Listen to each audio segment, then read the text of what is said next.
예수 변모 주일 예배를 시작하겠습니다. 이 세상에서는 참된 만족이 없습니다. 아무리 많은 것을 소유하고 성취해도 생명 충만을 경험할 수 없습니다. 하나님 안에서만 영혼의 참된 만족이 가능합니다. 우리는 바로 그 하나님께 모든 궁극적인 관심을 두고 살아가는 사람들입니다. 그런 마음으로 하나님께 예배드리겠습니다. 이 천지가 만물들아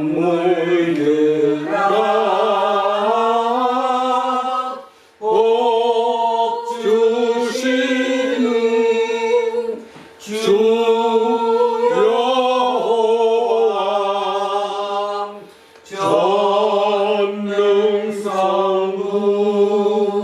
성자 성령 찬송하고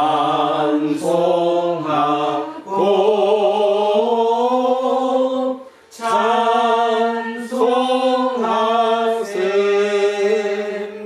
아멘.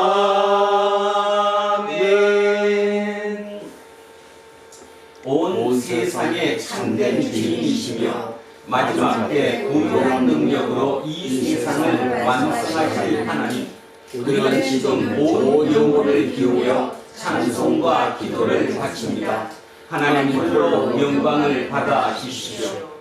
하나님의 아들로서 세상에 오신 예수 그리스도는 하나님의 권능과 영광을 본질로 갖고 계셨지만 사람의 고난과 시험과 무능력을 그대로 감당하셨습니다. 세상의 모든 권력과 사람들로부터 버림을 받아 절망과 포도의 끝자락인 십자가에 처형당하셨습니다. 우리는 이제 예수 그리스도의 고난과 십자가를 기억하면서 우리 인생살이에 닥치는 고난과 불행을 두려워하지 않겠습니다. 잠시 두려워하더라도 그 두려움에 굴복당하지는 않겠습니다. 더 나아가서 고난을 겪는 이들과 연대하는 길을 찾으면서 살아가겠습니다. 죄와 흠모와 죽음의 소용돌이에서 벗어나 생명과 구원에 이르는 길을 허락하신 우리 주 예수 그리스도의 이름으로 기도합니다. 아멘. 긍휼과 자비가 충만하신 하나님, 우리를 불쌍히 여겨 주십시오. 우리가 사는 이 세상이 거칠고 무기력하며 때로는 영악하고 무지합니다. 하나님의 영광을 온전하게 드러내지 못하고 오히려 파괴하거나 왜곡시킬 때가 많습니다. 주님, 우리를 불쌍히 여겨 주십시오. 우리는 생명의 세계에서 근본적으로 무기력합니다. 많은 것을 오해한 채 살아갑니다. 자신을 확장하는 일에만 마음을 두고 정작 근원적인 것을 소홀하게 대하면서 살아가기도 합니다. 우리를 불쌍히 여겨 주십시오. 예수 그리스도의 이름으로 기도합니다. 아멘. 기도합니다.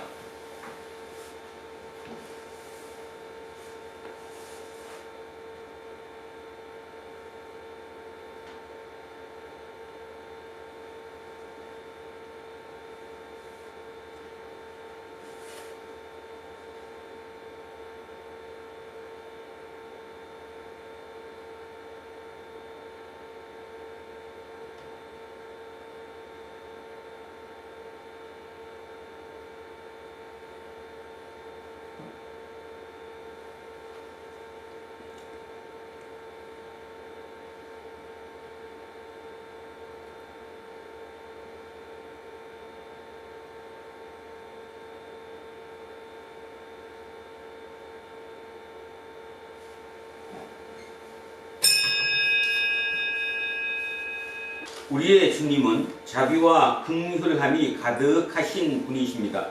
그 자비와 긍휼함에 의지해서 그리고 2000년 동안 이어온 교회의 예배 전통에 따라서 예수 그리스도의 이름으로 여러분에게 선포합니다. 여러분이 지금 아는 모든 것들은 하나님의 기억에서 사라졌습니다. 기뻐하고 감사하십시오. 그리고 이웃의 잘못도 기꺼이 용서하십시오.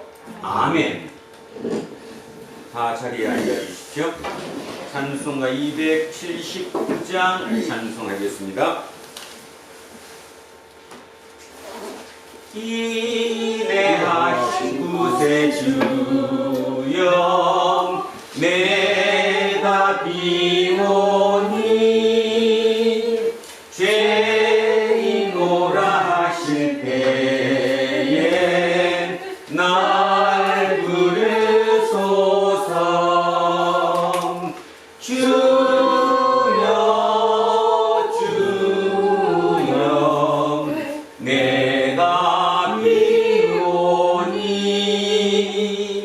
죄인오라 하실 때에 날 부르소서. 자비하신 보좌 앞에 꿇어뜨려 자복하고 회개하니 믿음 주소서. 주여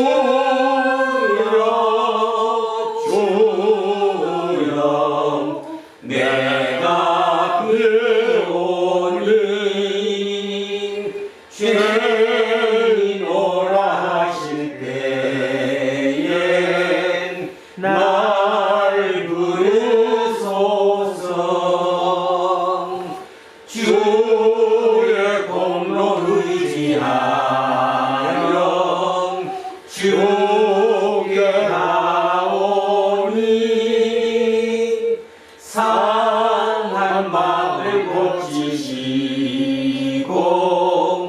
구원하소서. 주여 주여 내가 배우니 죄인오라 하실 때에 날 부르소서. 만복하는 우리 주여 위로하소서. 우리 주와 갚으시니 어디 있을까. 주여 주여 내가 배우니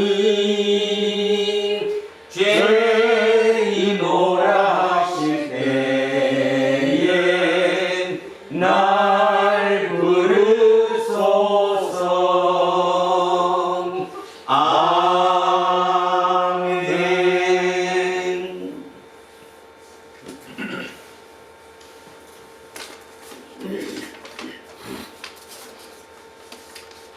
은혜가 풍성한 하나님 아버지, 지난 주간도 한결같이 관심과 거룩으로 함께 하셔서 소망의 끈을 이어주심에 진심으로 감사드리옵나이다. 저희들은 참으로 어둔하고 어리석어서 하나님의 지도와 깨우침이 없으면 늘 넘어지고 방황하는 미련한 자들입니다. 알고 모르고 지은 죄를 용서하여 주옵소서. 주님의 부활이 영혼 구원의 이종포가 되었듯이 저희들이 이 땅의 삶이 오로지 주님의 증인된 삶이 되기를 간절히 소망하옵나이다. 좋으신 주님, 저희 두란노 공동체가 주님 주신 사명 감당하기에 부족함이 없는 참으로 귀한 일꾼들이 되기를 원합니다. 이웃의 빛과 소금의 역할을 감당할 수 있도록 도와주시옵소서. 오늘 복된 성일 주님 주신 말씀에 의지하여 세임 얻어 이 땅에서 승리하기 원하오니 이 시간단에 세우신 목사님께 크신 권능 허락하사 듣는 저희들 모두가 삶의 변화를 체험케 하옵소서. 참으로 좋으신 하나님 아버지, 날마다 찬송과 평화 그리고 감사와 은혜가 충만케 하옵소서. 원하옵기는 저희들 삶에 하나님 나라가 풍성히 임하도록 역사하여 주시옵소서. 예수 그리스도의 이름으로 기도드리옵나이다. 아멘. 인사하겠습니다. 조금 손해보고 삽시다. 하나님 사랑합니다. 하나님 사랑합니다. 목사님을 사랑합니다. 목사님을 사랑합니다. 이문수님을 사랑합니다. 이문수님을 사랑합니다. 김재우님을 사랑합니다. 김재우님을 사랑합니다. 이영옥님을 사랑합니다. 이영옥님을 사랑합니다. 이영미님을 사랑합니다. 이영미님을 사랑합니다. 김남현님을 사랑합니다. 김남현님을 사랑합니다. 안병관님을 사랑합니다. 안병관님을 사랑합니다. 천요셉님을 사랑합니다. 천요셉님을 사랑합니다. 이정근님을 사랑합니다. 이정근님을 사랑합니다. 김재세님을 사랑합니다. 김재세님을 사랑합니다. 이한빈님을 사랑합니다. 이한빈님을 사랑합니다. 우리 천요한님을 사랑합니다.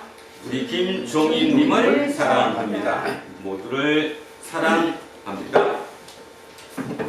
기도하겠습니다. 생명의 말씀으로 우리를 찾아오시는 주님, 지금 우리는 그 말씀의 귀를 기울이려고 합니다. 그 말씀은 지금 이 자리에 있는 우리만이 아니라 세계에 흩어져서 사는 모든 그리스도인에게 주어진 것들입니다. 아무도 그 말씀에서 소외당하지 않도록 성령으로 우리를 하나 되게 이끌어 주십시오. 귀 있는 자는 들으라 라고 말씀하신 우리 주 예수 그리스도의 이름으로 기도합니다. 아멘. 첫째 말씀 출애굽기로 갑니다. 구약 성서 119쪽입니다.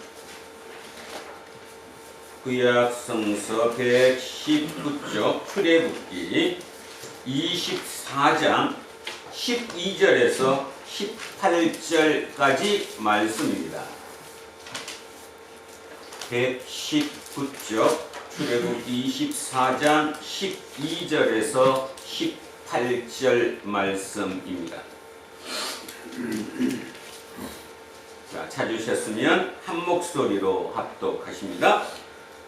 여호와께서 모세에게 이르시되 너는 산에 올라 내게로 와서 거기 있으라. 내가 그들을 가르치도록 내가 율법과 계명을 친히 기록한 돌판을 내게 주리라. 모세가 그의 부하 여호수아와 함께 일어나 모세가 하나님의 산으로 올라가며 장로들에게 이르되 너희는 여기서 우리가 너희에게로 돌아오기까지 기다리라. 아론과 훔이 너희와 함께 하리니 무릇 이 일이 있는 자는 그들에게로 나아갈지니라 하고 모세가 산에 오르매 구름이 산을 가리며 여호와의 영광이 시내 산 위에 머무르고 구름이 엿새 동안 산을 가리더니 일곱째 날에 여호와께서 구름 가운데서 모세를 부르시니라. 산 위에 여호와의 영광이 이스라엘 자손의 눈에 맹렬한 불같이 보였고 모세는 구름 속으로 들어가서 산 위에 올랐으며 모세가 40일 40야를 산에 있으니라. 아멘. 성시교독 시편 2편으로 갑니다. 자, 뒤로 넘겨서 805쪽입니다. 구약성서 805쪽 시편 2편 1절에서 12절까지 자, 시작합니다. 시편 2편 1절로 12절까지 말씀입니다. 805쪽 그 언저리에 있습니다.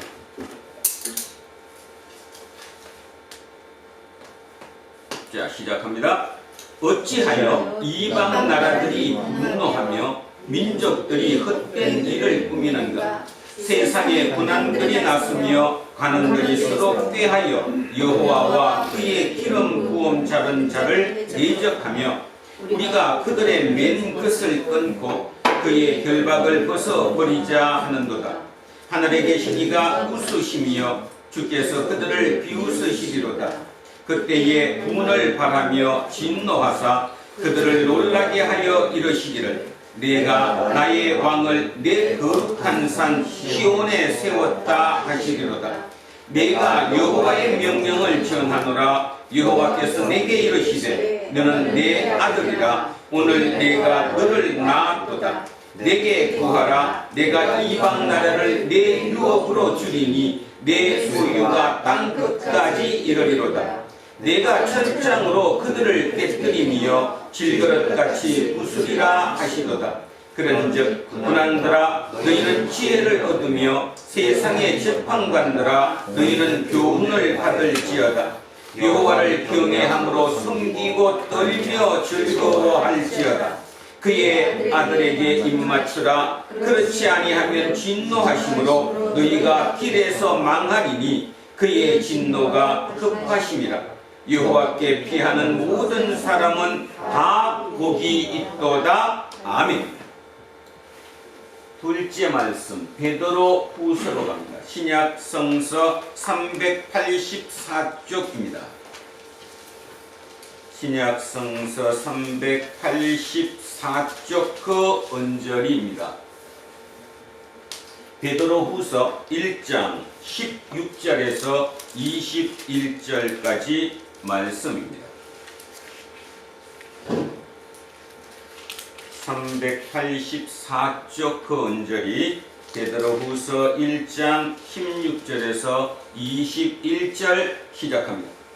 우리 주 예수 그리스도의 능력과 강림하심을 너희에게 알게 한 것이 교묘히 만든 이야기를 따른 것이 아니요 우리는 그의 크신 위엄을 친히 본 자라.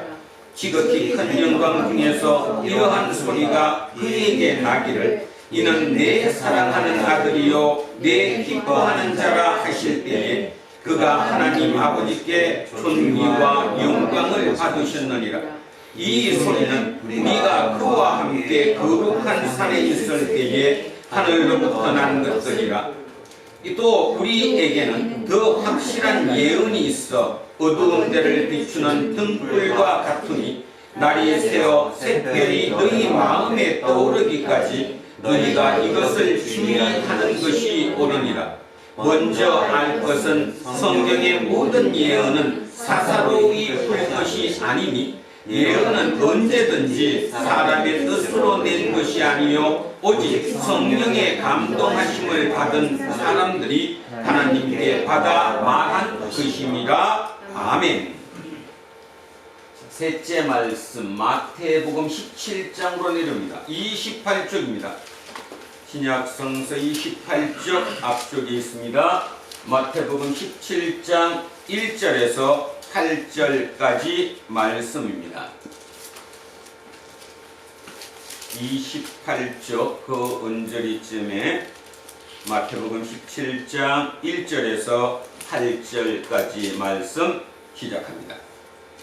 엿새 후에 예수께서 베드로와 야고보와 그 형제 요한을 데리시고 따로 높은 산에 올라가셨더니 그들 앞에서 변형되사 그 얼굴이 해같이 빛나며 옷이 빛과 같이 휘어졌더라.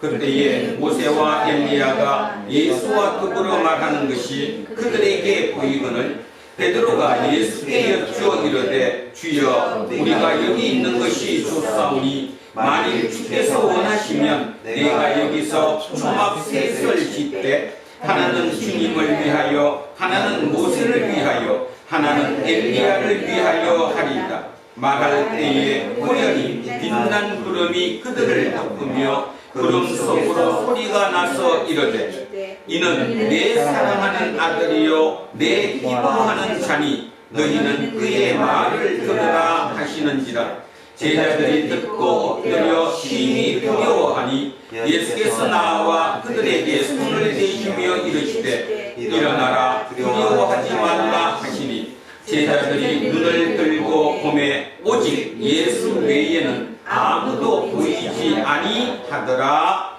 아멘. 오늘 주신 말씀 이사야 44장 9절에서 20절까지 말씀입니다. 자, 지난주에 이어서 오늘은 이사야 44장 9절에서 20절 말씀입니다. 머릿속에 그림을 그리시며 천천히 같이 합독하십니다. 우상을 만드는 자는 다 망하도다. 그들이 원하는 것들은 무익한 것이거늘 그것들의 증인들은 보지도 못하며 알지도 못하니 그러므로 수치를 당하리라. 신상을 만들며 무익한 우상을 부어 만든 자가 누구냐? 보라, 그와 같은 무리들이 다 수치를 당할 것이라. 그 대장장이들은 사람일 뿐이라. 그들이 다 모여서서 두려워하며 함께 수치를 당할 것이니라. 철봉은 철로 연장을 만들고 숯불로 일하며 망치를 가지고 그것을 만들며 그의 힘센 칼로 그 일을 하나. 배가 고프면 기운이 없고 물을 마시지 아니하면 피로 하니라. 목공은 줄을 늘려 재고 붓으로 긋고 대패로 밀고 곡선자로 그어 사람의 아름다움을 따라 사람의 모양을 만들어 집에 두게 하며 그는 자기를 위하여 백향목을 베며 디러사나무와 상수리 나무를 취하며 숲의 나무들 가운데에서 자기를 위하여 한 나무를 정하며 나무를 심고 비를 맞고 자라게도 하느니라.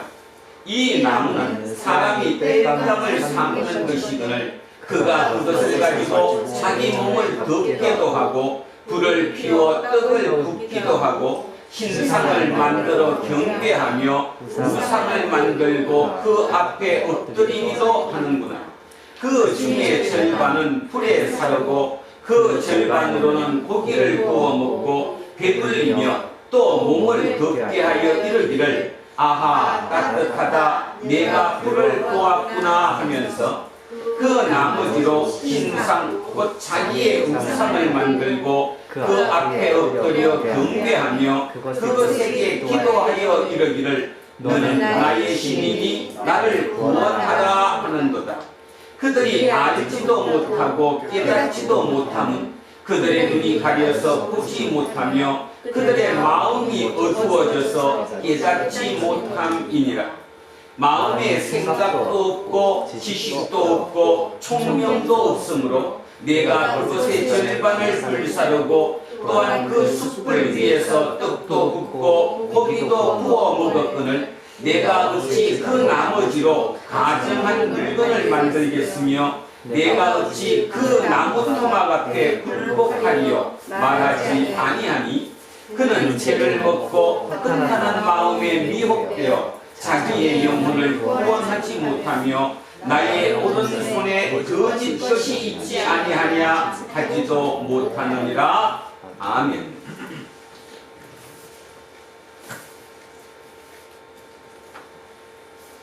오늘은 하나님과 우상 그 사이 어디쯤이라는 제목으로 하나님의 말씀의 은혜를 나누고자 합니다. 세상은 인류의 역사가 그렇죠. 큰 변혁기를 갖게 됩니다. 어느 시대마다 어떤 큰 변화가 오고 변혁기를 맞이하면 많은 사람들이 우왕좌왕 갈피를 잡지를 못하지요. 뭐가 어떻게 됐는지를 잘 모른다 이런 뜻입니다. 정신병원에 치료를 받고 있는 환자들을 이제 퇴원을 시켜야 될 것인가 아니면 아직도 더 치료를 해야 될 것인가를 알기 위한 방법이 있다고 합니다.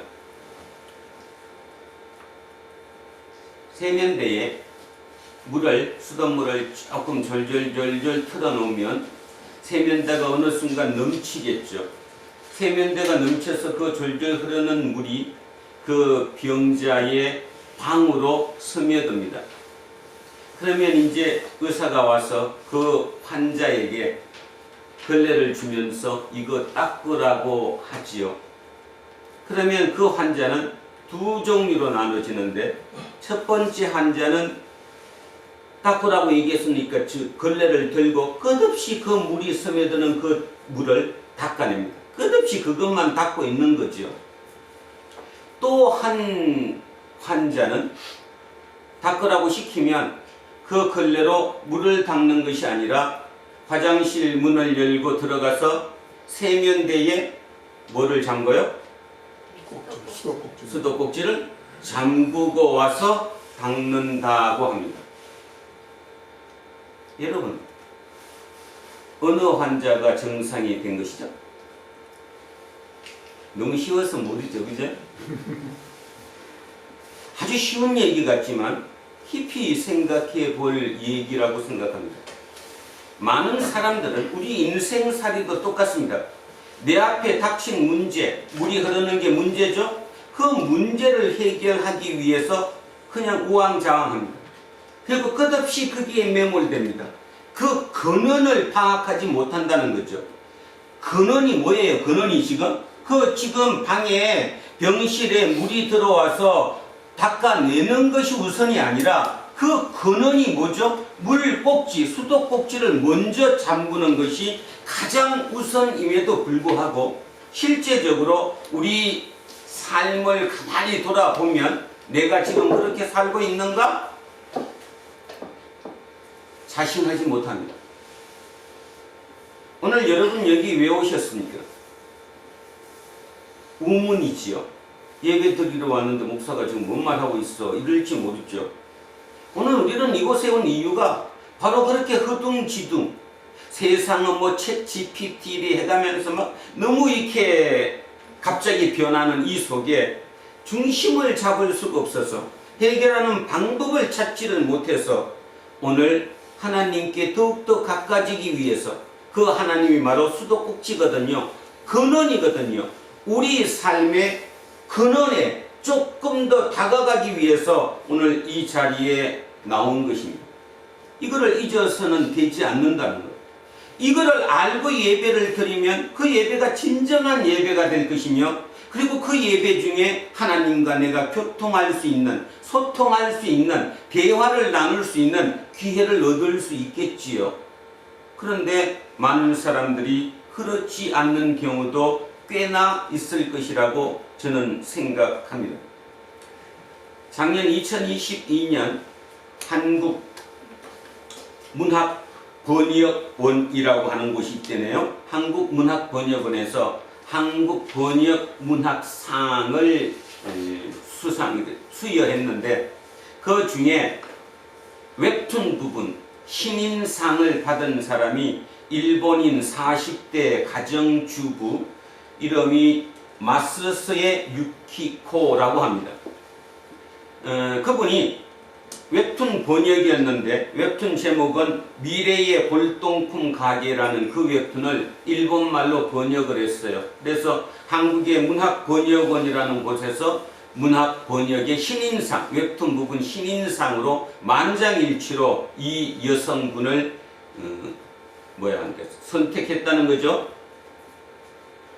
알고 봤더니 중요한 얘기는 지금입니다. 알고 봤더니 그분은 그냥 말 그대로 가정주부였고요. 처음으로, 그러니까 태어나서 처음으로 웹툰을 번역해 본 거예요.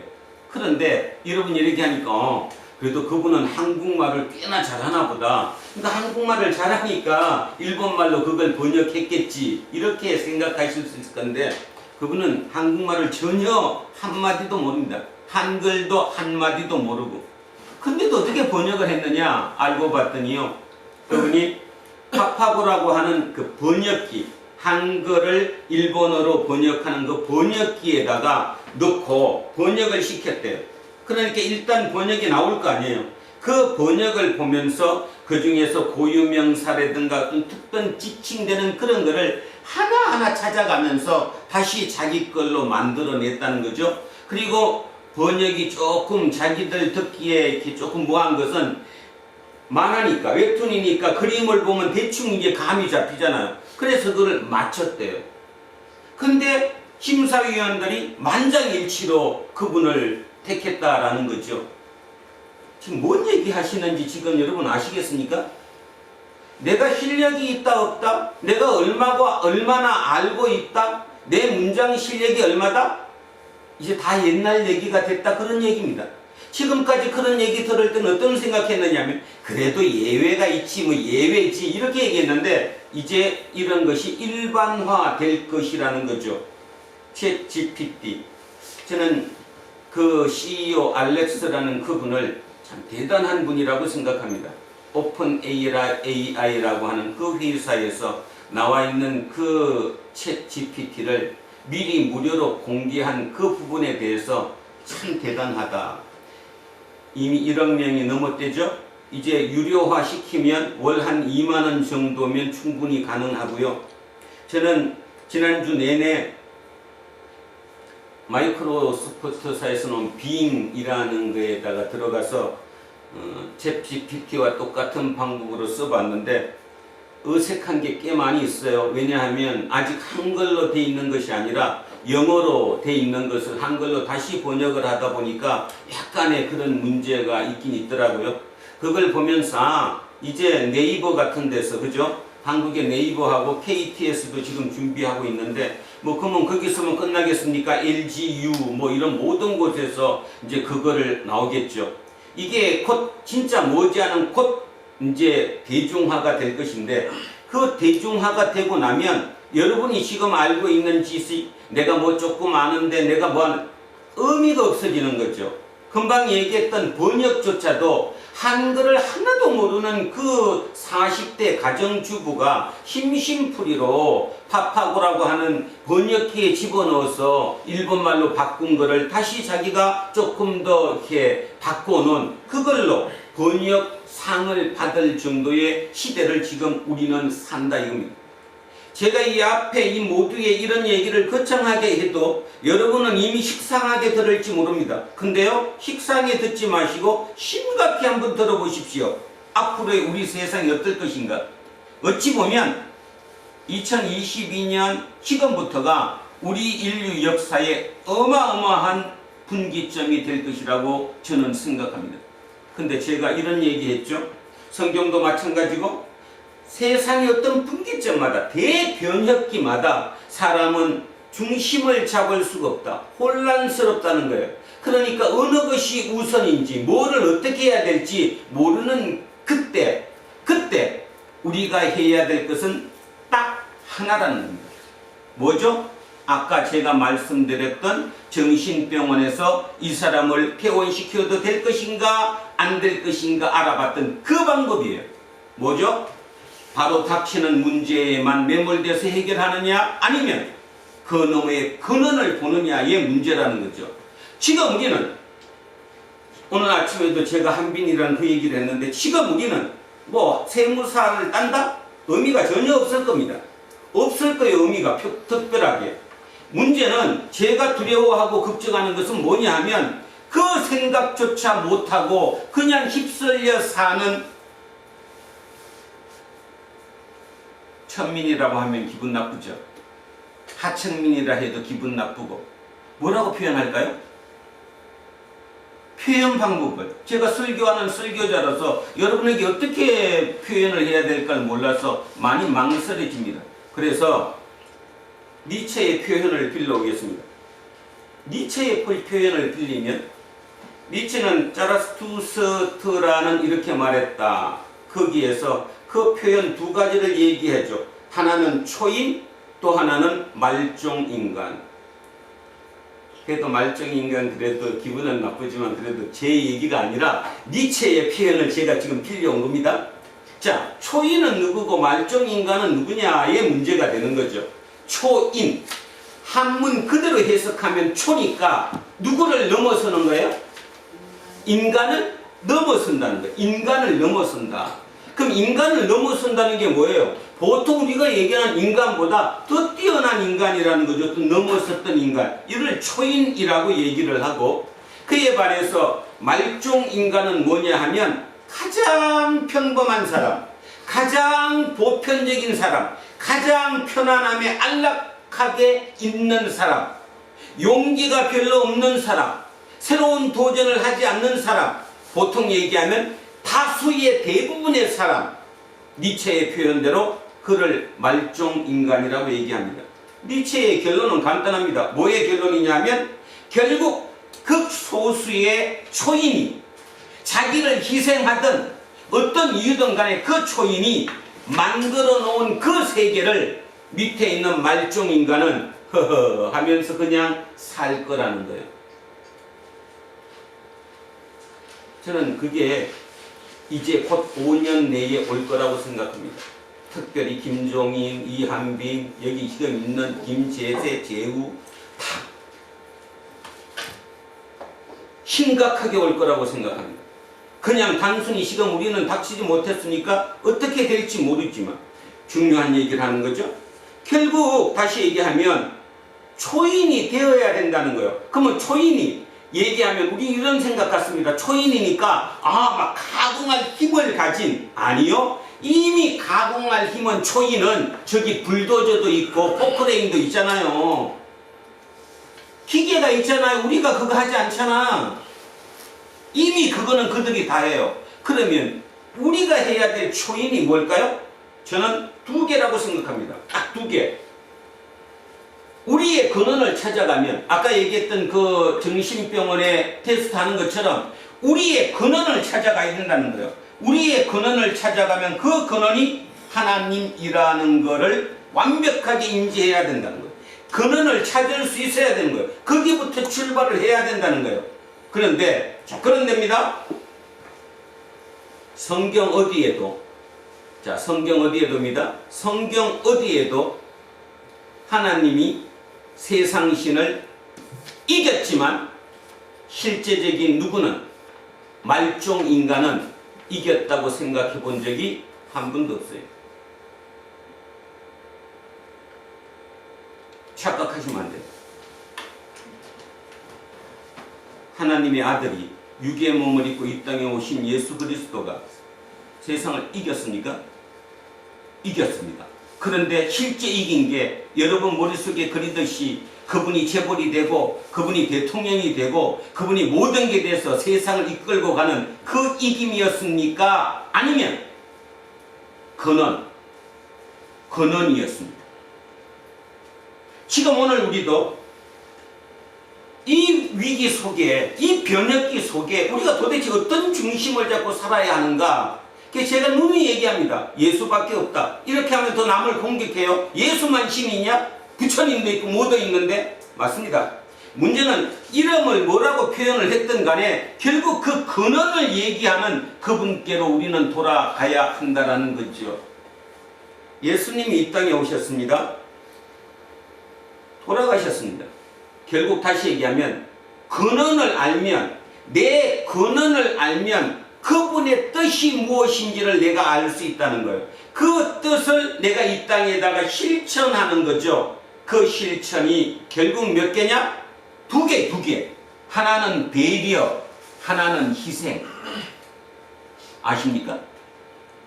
여러분 지난 한 주간 여러분 머릿속에 배려와 희생이 머리에 들었습니까? 아니면 찍어 눌러서 내가 이겨야 된다는 생각이 머리를 잡고 있었습니까? 마태복음 22장에 잠깐만 한번 비유해 보겠습니다. 22장에 보면 한번 가볼까요? 마태복음 22장.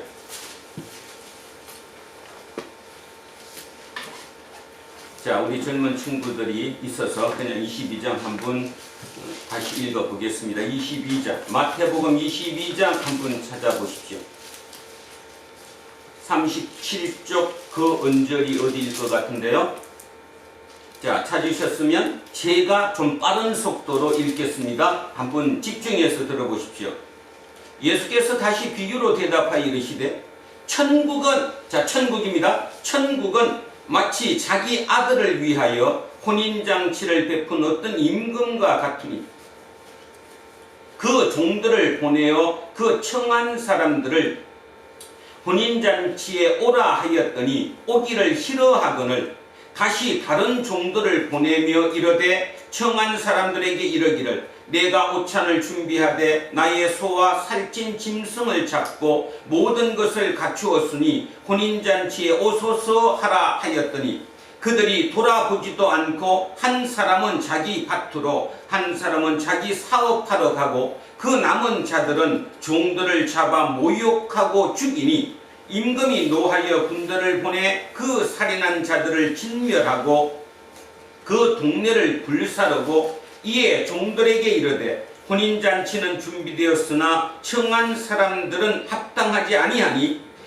네거리 길에 가서 사람을 만나는 대로 혼인잔치에 청하여 오라 한데 종들이 길에 나가 악한 자나 선한 자나 만나는 대로 모두 데려오니 혼인잔치에 손님들이 가득한지라 임금이 손님들을 보러 들어올세 거기서 예복을 입지 않은 한 사람을 보고 이르되 친구여 어찌하여 예복을 입지 않고 여기 들어왔느냐 하니 그가 아무 말도 못하거늘 임금이 사환들에게 말하되 그 손발을 묶어 바깥 어두운 데에 내에 던지라 거기서 슬피 울며 이를 갈게 되리라 하니라 청함을 받은 자는 많되 택함은 입은 자는 적으니라.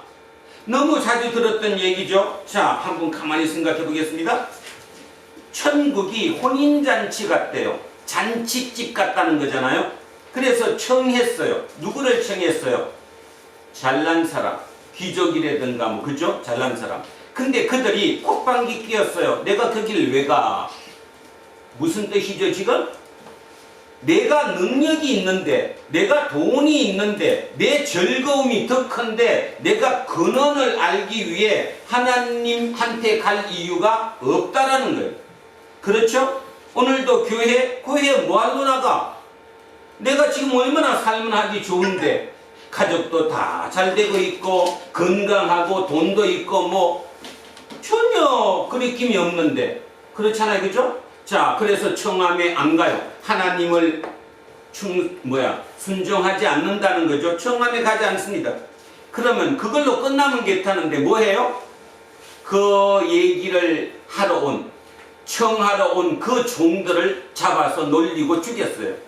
그러니까 당연히 진멸하겠죠. 자, 두 번째는 그러다가 보니까 길거리 가서 그냥 다니는 사람. 이 사람들이 누굽니까? 좀 전에 누구대로 얘기하면 니체의 표현을 빌려서 얘기하면 그들이 봐도 누구예요? 말종 인간이. 말종 인간들. 그들을 다 뭐 했어요? 초청했어요. 그래서 그들이 하나님의 자녀가 되었어요. 하나님 잔치에 참석했어요. 보면서 뭐와 똑같다는 거 느끼죠? 예수님이 마태복음 5장에서 산상수훈에서 설교하셨던 가난한 자는 뭐가 있으니? 복이 있으니 천국이 누구의 것이요? 너의 것이요. 그러면 여기서 이제 오늘 잘 생각하셔야 됩니다. 자, 그 다음 문제입니다. 문제는 그렇게 이 말종 인간을 모았는데 그 중에 딱 한 사람이 뭘 안 입었대요? 예복을 안 입었대요. 그러니까 그럼 예복 안 입을 수도 있지 없을 수도 있지 않느냐? 여러분 머릿속에 반짝하고 그렇게 생각이 들어갈지 모릅니다. 이게 왜 중요하냐 하면 예전에는 잔치를 어떤 대갓집에서 잔치를 벌이면 잔치 들어가는 그 입구에 그 들어가는 문 있는 쪽에서 종들이 그 집의 하인들이 예복을 줘요. 잔치에 참석할 입을 옷을. 그러니까 지금의 개념으로 듣지 말고 고대 시대로 들어가는 겁니다. 그 시대에는 누구든 오게 되면 그냥 예복을 줘서 그 예복을 입고 거기에 참석하게 돼 있어요. 그런데 이 사람은 예복을 입었어요 안 입었어요? 그럼 뭐예요? 이게 뭔 뜻일까? 이게 뭔 뜻이에요? 제가 지금 먼저 말씀드렸는데 고대 시대에 대갓집에서 잔치를 하면 어느 누구든 거지든 뭐 누구든 관계없이 잔치에 참석하기 위해서는 옷을 예복을 준다고. 그러면 문 입구에서 주는 그 예복을 입고 들어가야 된다고. 그럼 예복을 왜 줄까요? 예복을 왜 줄까? 제가 금방 얘기 다 나왔는데 부자든 잘났든 못났든 가난하든 아무 관계없이 똑같은 옷을 입혀버리는데 뭔 소리입니까? 그 잔치 내에서는 그 잔치장 안에서는 잘나고 못나고 있어요 없어요? 평등한 곳이어야 돼요. 모두 같이 즐겨야 돼요. 내가 더 부자니까 더 멋지게 즐기는 게 아니고 내 얼굴이 더 이쁘니까 더 즐기는 게 아니고 그것을 없애기 위해서 똑같은 예복을 다 입히는 거예요. 그런데 한 사람이 입었어요 안 입었어요? 안 입었대요. 뭐예요 그럼? 그 사람이 어떤 사람이에요? 잘난 척 하는 거죠? 그러면 다시 질문합니다. 여러분 속엔 없습니까? 없어요 진짜? 자신합니까? 다시 얘기하는데 왜 천국 하나님 얘기하는데 우리는 거기를 어려워하느냐 하면 거기는 나를 과시할 수가 없어요. 하나님 나라는 과시가 안 되는 곳이에요. 평등한 곳이에요. 같이 공동체를 위해서 너 나 손잡고 내 장점 너 단점 다 이렇게 믹싱해가면서 서로가 하나를 이루어서 사는 곳이에요. 그것이 천국이라고 예수님은 우리에게 메시지를 주는 거예요. 그런데 우리는 조금만 뭐 하면 폼잡아요. 다시 얘기해요. 우리식으로 얘기하면 갑이 아닌 을 중에서 대장 노릇해. 그죠? 그게 또 밑에 분화가 되고 병이 되면 병 중에 또 한 사람이 또 이제 대장 노릇해. 이것을 지극히 인간적이라고 얘기해. 그리고 그것이 인간의 본성이라고 얘기해요. 그래서 우리는 거기서 한 발짝도 더 앞으로 전진할 수가 없는 거예요. 그러면 다시 이제 본론으로 옵니다. 지금 대변혁기입니다. 상상하지 못할 일 정도로 세상이 앞으로 변할 겁니다. 이 변화에 누군가는 변화에 익숙해서 적응을 잘할 것이고 누군가는 전혀 거기에 속수무책으로 당할 거예요. 그러면 제가 아까 얘기했던 니체의 개념으로 하면 누구가 소수의 초인이 새로운 판을 만들고 세상을 그 밑에 있는 말종 인간들이 거기를 살 수 있게 만들어주는 것, 그것이 옳은 세상이다, 이런 뜻입니다. 그런데 지금 우리가 사는 이 시대는 초인이 말종 인간을 인간 취급을 안 합니다. 다 노예로 삽니다. 다 알게 모르게 내가 너보다 위라 그러면서 삽니다. 예복의 색깔도 틀립니다. 무늬도 틀립니다. 그것을 폼잡고 산다고 얘기합니다. 예수를 믿으면서도 그렇게 사는 것이 내가 예수를 잘 믿었고 복 받았다고 생각합니다. No. 복 안 받았어요. 지금 아주 심각하게 되는 거거든요. 자, 그 생각을, 기존 전제를 머리에 깔고 오늘 우리는 하나님 앞에 나가야 됩니다. 왜 나가야 되느냐 하면 내가 정상이라는 걸 보여주기 위해서.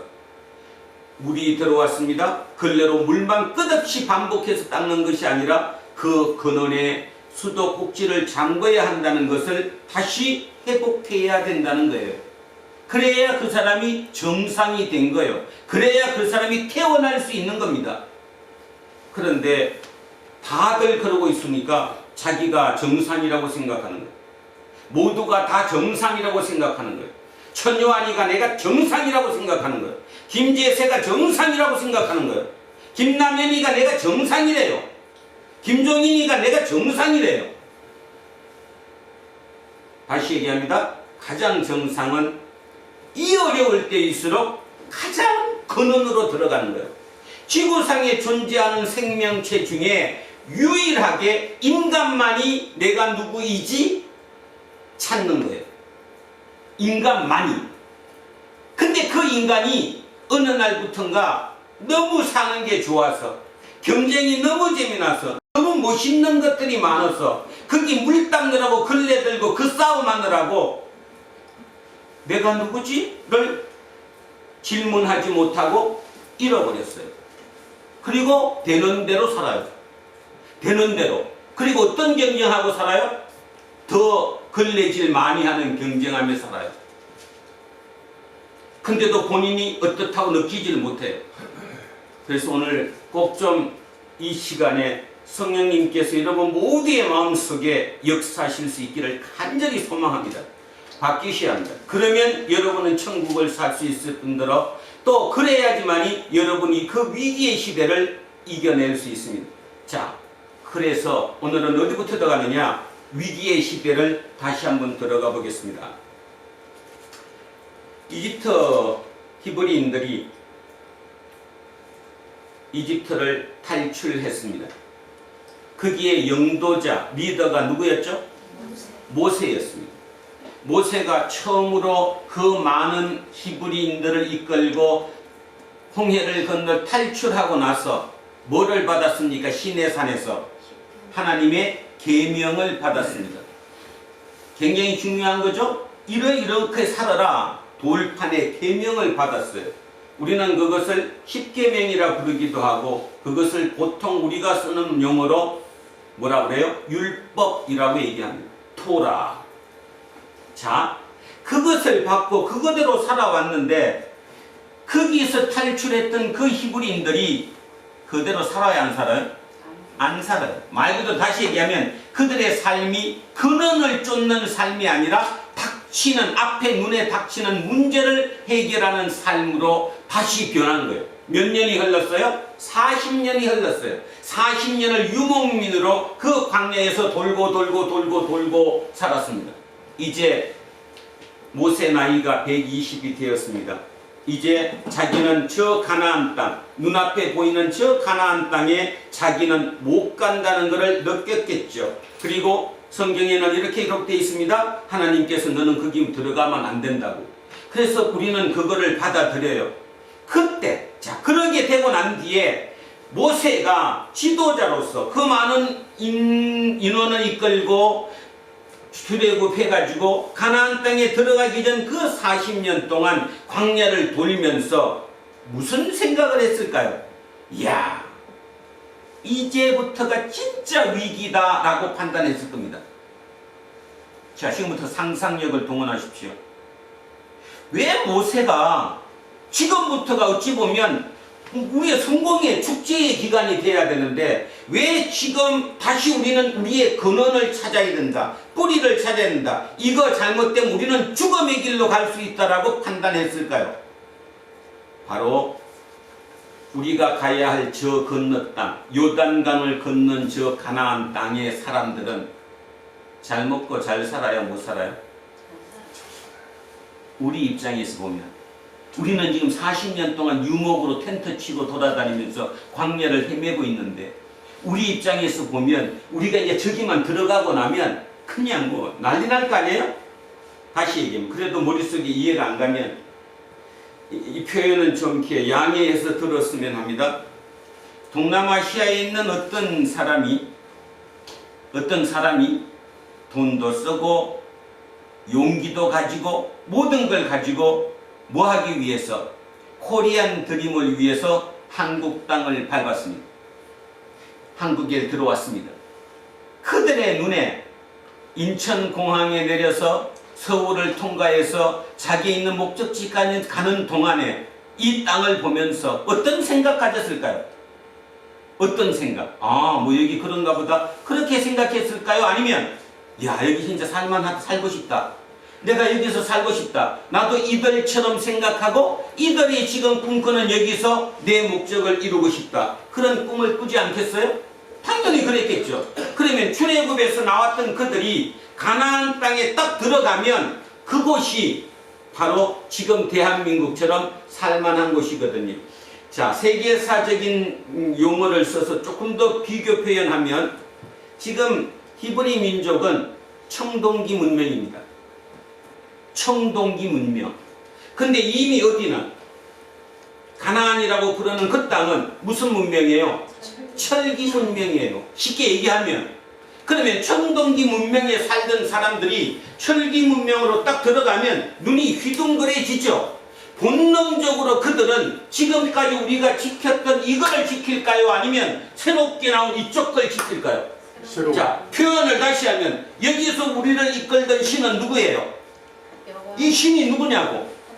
하나님, 여호와 하나님, 야훼 하나님이에요? 자, 이쪽의 신이 누구예요? 이쪽의 신, 가나안에 들어가니까 그들 지금 잘 살아요. 철기 문명이야. 동남아시아인 중에 한국에 일자리 와갖고 눈이 휘둥그레졌어요. 희망이 부풀었어요. 그들이 믿고 있는 신이 누구예요 지금? 바알하고 아세라. 바알과 아세라. 질문합니다. 여러분은 진짜 그런 상황에서 새로운 신세계가 들어왔습니다. 지금까지 우리가 살아왔던 세계와 다른 세계로 들어갑니다. 근데 그 다른 세계가 약해진 곳이 아니라 우리보다 더 발전한 곳입니다. 여러분은 거기 가서 그 신을 따를 것입니까? 아니면 지금까지 우리를 이끌어 왔던 이 신을 그대로 믿으면서 살겠습니까? 솔직히 한번 얘기해 보시죠. 생각하십시오. 제가 설교를 이렇게 하는 이유도 있습니다. 지식적인 거, 뭐는 뭐다 똑같은 얘기지 생각하면 여러분 죽습니다. 근원으로 들어가야 돼. 이게 뭔 얘기인지. 챗GPT가 이병선 목사보다 설교 엄청 더 잘합니다. 실력도 엄청납니다. 저는 챗GPT의 10,000분의 1도 안 될지도 몰라요. 근데 한 가지 중요한 게 있는데, 저는 챗GPT한테 다 지지만 직관 하나는 이길 수 있습니다. 직관. 오늘 그래서 그 직관으로 설교하는 거 여러분과 같이 다시 질문합니다. 40년을 율법을 받고, 그 율법이라는 표현이 곧 그게 야훼 하나님 이런 뜻이거든요. 하나님이 맨날 뭐 확성기 들고 얘기해요. 율법에서 얘기하는 거잖아. 그 율법을 믿고 지키면서 40년을 유목민으로 살았어요. 이제 드디어 곧 가나안 땅으로 들어가요. 철기 문명의 찬란한 문명을 가지고 있는 곳, 사람답게 살만한 곳, 모든 것이 큰 곳, 멋진 곳, 꿈에 부풀었어요. 이들 앞에 누구가? 모세가 다시 설교를 합니다. 3차에 걸쳐서. 그래서 그 3차에 걸쳐서 새롭게 그들에게 그덕그덕 거기 들어가서 이 신을 버리면 안 되노라고 얘기를 하는 거예요. 그거를 우리는 신명기라고 부릅니다. 신명기 앞에 신자가 거듭신이에요. 거듭신. 명은 계명이고, 그러면 뭔 뜻이에요? 신명기가? 거듭 계명을 기록한 거예요. 그래서 이걸 더 쉬운 얘기로 하면 제2의 율법이에요. 제1의 율법은 시내산에서 모세가 받은 돌판 그 율법이고, 이제 들어가서 살, 여기를 거쳐서 가나안 땅에 들어가서 살 그 율법을 제2의 율법, 이것을 모세가 3차에 걸쳐서 설교한 그걸 보고 신명기라고 부릅니다. 그 신명기의 마지막 3차 설교의 결론에 해당하는 부분을 한번 같이 읽겠습니다. 신명기 30장입니다. 신명기 30장 몇 쪽쯤 되냐 하면요, 310쪽 그 언저리 어디 되겠는데, 310쪽 그 언저리.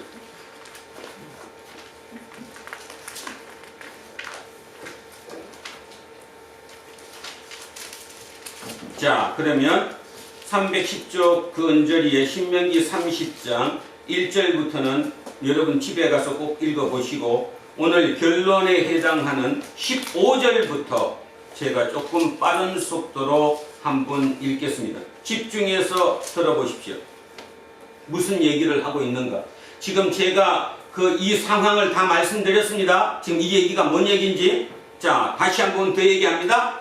모세 입장에서 이제 이들을 가나안 땅으로 입성 들어보내야 됩니다. 근데 들어가는 그곳은 지금 이 땅이 40년 동안 이 돌아다닌 광야하고는 판이하게 틀린 곳입니다. 살만한 곳이고요, 물질적으로도 풍요한 곳이고요, 진짜 멋진 곳이에요. 거길 들어가게 되는 거예요. 자, 들어갈 때 뭐가 있어야 되는 거예요? 정신이 있어야 되는 거예요. 마음의 이 마음 속에 깊은 어떤 이 힘지가 있어야 되는 거예요. 안 그러면 들어가는 족족 다 망하고 말아요. 자, 그 얘기를 머릿속에 들으면서 15절부터 제가 한번 천천히 읽겠습니다. 보라, 내가 오늘 생명과 복과 사망과 화를 내 앞에 두었나니, 곧 내가 오늘 내게 명령하여 내 하나님 여호와를 사랑하고 그 모든 길로 행하며 그의 명령과 규례와 법도를 지키라 하는 것이라. 그리하면 내가 생존하며 번성할 것이요, 또 내 하나님 여호와께서 내가 가서 차지할 땅에서 내게 복을 주실 것임이니라. 그러나 내가 만일 마음을 돌이켜 듣지 아니하고 유혹을 받아 다른 신들에게 절하고 그를 섬기면 내가 오늘 너희에게 선언하노니 너희가 반드시 망할 것이라. 너희가 요단을 건너가서 차지할 땅에서 너희의 날이 길지 못할 것이니라. 내가 오늘 하늘과 땅을 불러 너희에게 증거를 삼노라. 내가 생명과 사망과 복과 저주를 내 앞에 두었은즉 너와 내 자손이 살기 위하여 생명을 택하고 내 하나님 여호와를 사랑하고 그의 말씀을 청종하며 또 그를 의지하라. 그는 내 생명이시요 내 장수이시니 여호와께서 내 조상 아브라함과 이삭과 야곱에게 주리라고 맹세하신 땅에 내가 거주하리라. 아멘. 머리에 들어오셨습니까? 내용이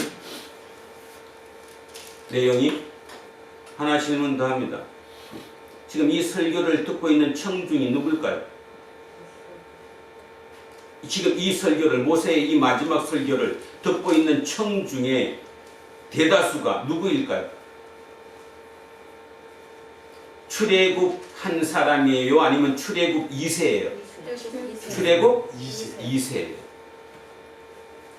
다시 얘기하면 장로님이나 저가 아니라 우리 아들들 제우, 제세, 한빈이, 어떠니, 요한이, 요셉이, 종인이, 남현이 얘들이에요. 얘들은 저길 몰라요. 출애굽하기 전에들. 얘들은 나서도 광야에 밖에 안 살았어요. IMF 맞고 태어나가지고 세상이 당연히 그런지 알고 살았어요. 이제 저들이 완전히 새로운 세계로 접어드는 거예요. 챗 GPT가 그 의미예요. 그냥 쉬운 얘기 하는 게 아니에요. 지금 저들이 들어가서 살아야 할 그곳이 챗 GPT의 세계예요. 4차 산업혁명이라고 부르는 그곳으로 저들이 들어가는 거예요. 뭐가 어떤 건지 답을 몰라요. 근데 답을 정해주잖아요. 딱 아주 정확히 주죠. 자, 지금 모세가 정해준 답이 뭐예요? 복과 복과 저주, 생명과 사망. 생명과 뭐예요? 화니까 사망이에요? 사망이지, 사망. 그죠? 자, 다른 거 다 빼고 해결합시다. 생명, 죽음, 사망, 복, 저주. 이 네 개 중에 택하라는 거예요. 한빈이 보고 택하라는 거예요. 그러면 잠깐 김정희 어느 거 택할 거예요? 복이야, 저주야? 아니 그냥 바로 뭘 택할 거냐고. 당연히 복이지. 응. 자, 이한빈 생명을 택할 거야, 죽음을 택할 거야? 당연히. 자, 분명히 얘기했습니다. 그런데 중요한 거, 자 이제 그 다음입니다. 들어갔어요. 이제 우리 머릿속으로 그림 그리는 겁니다. 자, 들어갔습니다. 드디어 가나안 땅에 들어갔어요. 봤더니 휘황찬란합니다. 다시 얘기하면 동남아시아의 어떤 그분이 대한민국의 근로자로 들어왔습니다. 인천공항에 내려서 서울을 보는 순간 눈이 휘둥그레집니다. 그리고 살만한 겁니다. 여기에 정착하고 싶습니다. 내가 이 체제에 순응하고 싶습니다. 여기에서 빨리 내가 내 몫을 차지하고 싶습니다. 그런데 하나님이 뭐라고 얘기하느냐 하면 모세가 하나님의 모세의 입을 통해서 얘기하는 거, 복과 저주, 생명과 사망, 어느 걸 택할래? 양자택일, 둘 중에 한쪽을 택해야 돼. 중간은 없어. 이렇게 얘기하는 거예요. 그러니까 당연히 모두가 나는 생명을 택한다, 나는 복을 택한다. 당연히 이쪽은 안 택하죠. 그런데 자, 그 다음입니다. 들어가서 종인이가, 남현이가, 한빈이가 저쪽에 들어가서 택할 게 지금까지 나와 함께 했던 하나님 여호와입니까? 바알과 아세라입니까?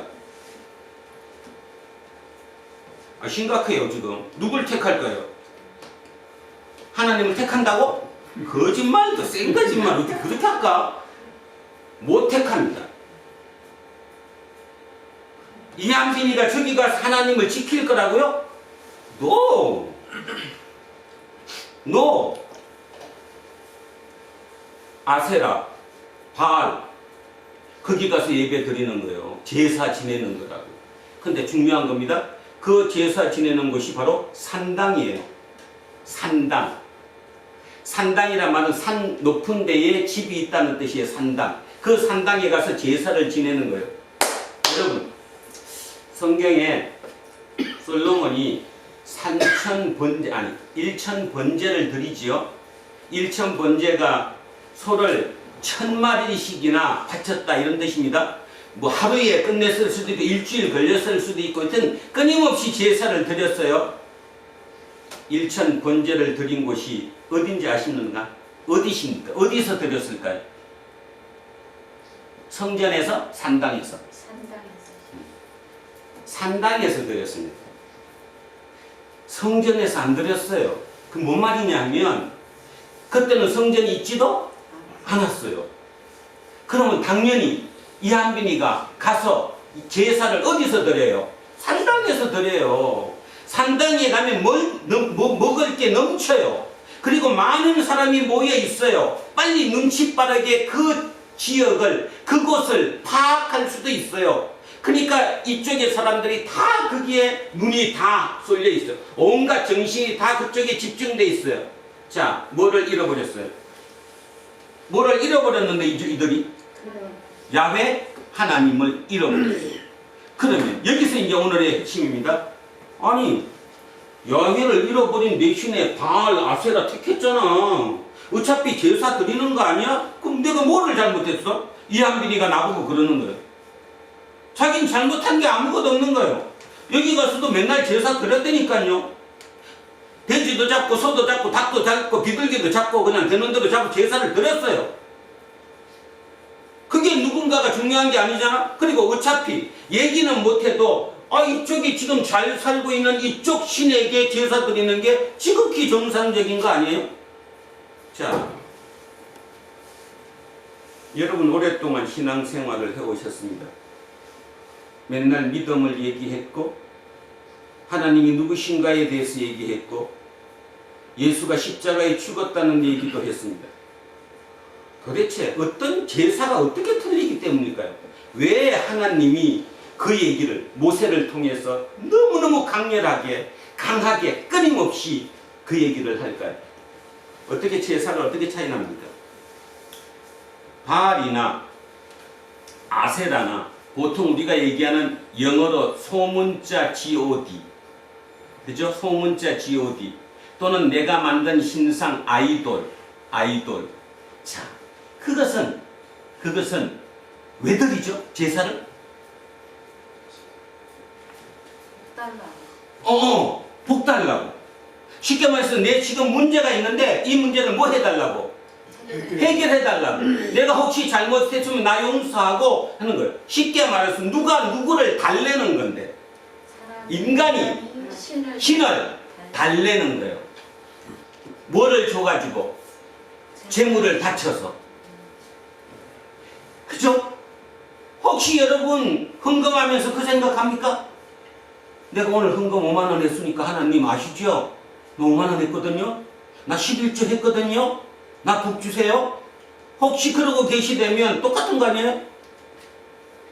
나 문제 해결해달라고, 나 복 달라고, 쉽게 말해서 구복이지, 구복. 그래서 그 신을 달래고 얼르는 거예요. 달래고 얼르는 거. 그게 심해지면 어디가 돼요? 우리 잘 알고 있는 심청전이 되는 거잖아. 심청이가 인당수에 빠져 죽었어요? 일부러 죽었어요? 제물로 바쳐졌어요? 제물로. 무슨 신에게? 용왕, 바다의 신에게 제물로 바쳐진 거잖아. 제물이 사람을 갖다가 제물로 바치잖아. 그 신을 움직여갖고 내가 이익을 얻기 위해서. 이게 God, 소문자 God, 그 다음 우상이라고 부르는 아이돌, 그죠? 그거의 제사의 목적이에요. 그러면 이제 지금 하나님께 제사는 왜 드립니까? 또 이렇게 하면 어떤 분들 기분 나쁘다고 그럴지도 몰라. 하나님한테 예배 드리기 내가 제사 지냈어? 예배나 제사는 똑같은 거예요. 자, 하나님께 왜 제사 드립니까? 죄를 사해. 그렇지. 근본적으로 틀린 거예요. 하나님께 제사 드리는 목적은 하나님과 내가 끈으로 묶여있는 근원인데 거기가 지금 끊어졌기 때문에 그 끊어진 근원을 회복하기 위해서 이걸 보고 회개라고 그러는 거죠. 회개. 죄를 사하여 달라고 내가 제사 드리는 거예요. 완전히 틀려요. 그게 하나님과 우상의 차이입니다. 오늘 설교 제목이 뭐죠? 설교 제목. 하나님과 우상 그 사이 어디 있죠? 이게 뭔 뜻이냐 하면요.